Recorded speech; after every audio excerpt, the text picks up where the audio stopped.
प्यारे बच्चों, आज हम कक्षा 7 की गणित की वर्कशीट नंबर 22 करेंगे। आज का टॉपिक है बच्चों सममिति, घूर्णन सममिति।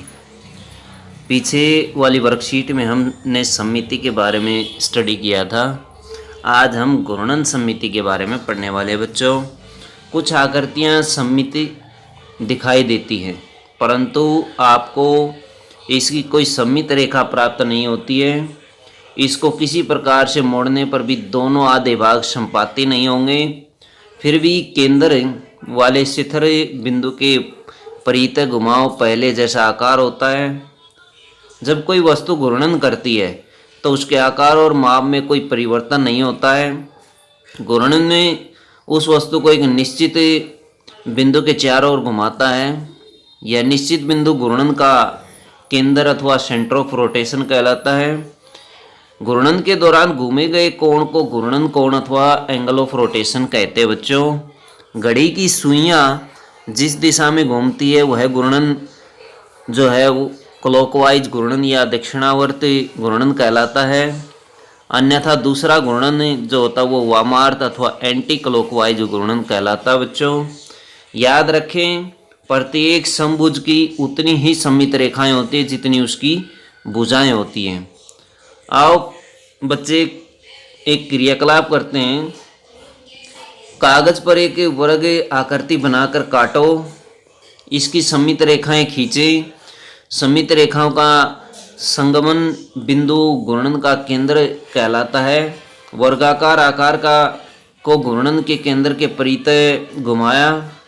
वस्तु घूर्णन के बाद पहली स्थिति में जितने क्रम में आती है घूर्णन सममिति का क्रम कहलाती है। जितने कोण से हर क्रम में घूमती है घूर्णन का कोण कहलाता है।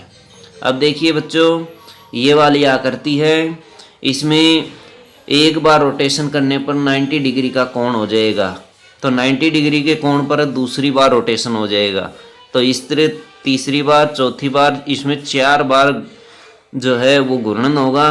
और इसका जो है घूर्णन का केंद्र जो है वो वर्ग का सेंटर होगा। और घूर्णन सममिति का जो क्रम होगा वो 4 बार होगा। और घूर्णन का कोण जो है वो 90 डिग्री होगा। याद रखें, कुछ आकारों में केवल एक ही सममित रेखा होती है, कुछ में केवल घूर्णन सममिति ही होती है और कुछ में दोनों प्रकार की सममितियां पाई जाती हैं। अपने दैनिक जीवन में दिखने वाले घूर्णन सममिति के उदाहरण लीजिए। एक पूरे चक्कर में 360 डिग्री का घूर्णन हो जाता है बच्चों। आधे चक्कर अथवा अर्ध चक्कर के घूर्णन कोण का माप 90 डिग्री 180 डिग्री होता है बच्चों। 180 डिग्री 1/4 घूर्णन का 90 डिग्री माप होता है बच्चों। आइए बच्चों एक टेबल करते हैं। इसमें देखिए आकार, सममिति रेखाओं की संख्या बताइए, घूर्णन का केंद्र, घूर्णन सममिति का क्रम, घूर्णन का कोण देखिए। वर्ग में सममिति रेखाओं की संख्या 4 होती है और केंद्र जो होता है वो उसके सेंटर में होता है।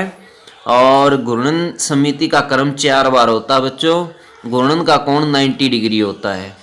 दूसरी आकृति में देखिए बच्चों, अक्सर जेड में देखिए, जेड में जो है वो सममित रेखाओं की संख्या एक भी नहीं होगी, इसमें भरेंगे 9। और घूर्णन का केंद्र जो होगा वो जेड के बिल्कुल सेंटर में होगा, बीच में होगा। घूर्णन सममिति का क्रम जो होगा वो 2 बार होगा, इसमें 2 भरेंगे। और उसके बाद घूर्णन का कोण जो होगा बच्चों 180 डिग्री होगा।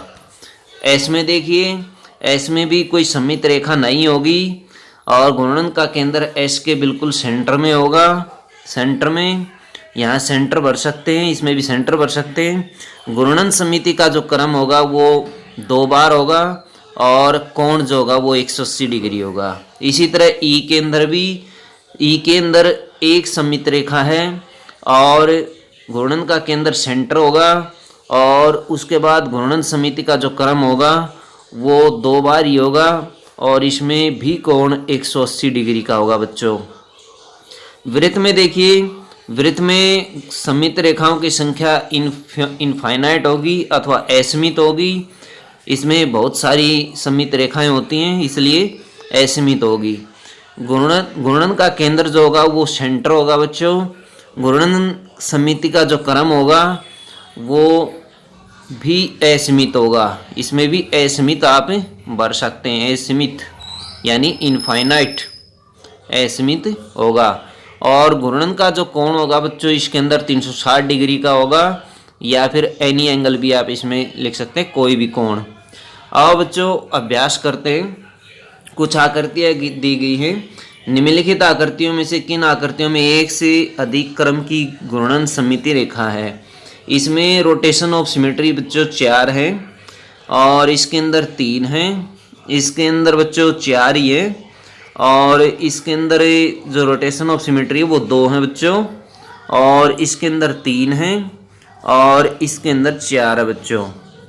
दूसरी आकृतियों में देखिए, आकृति घूर्णन समिति का क्रम बताइए। इसके अंदर 4 होंगी और इसके अंदर बच्चों इसके अंदर रोटेशन ऑफ सिमेट्री जो है वो 4 ही होंगी।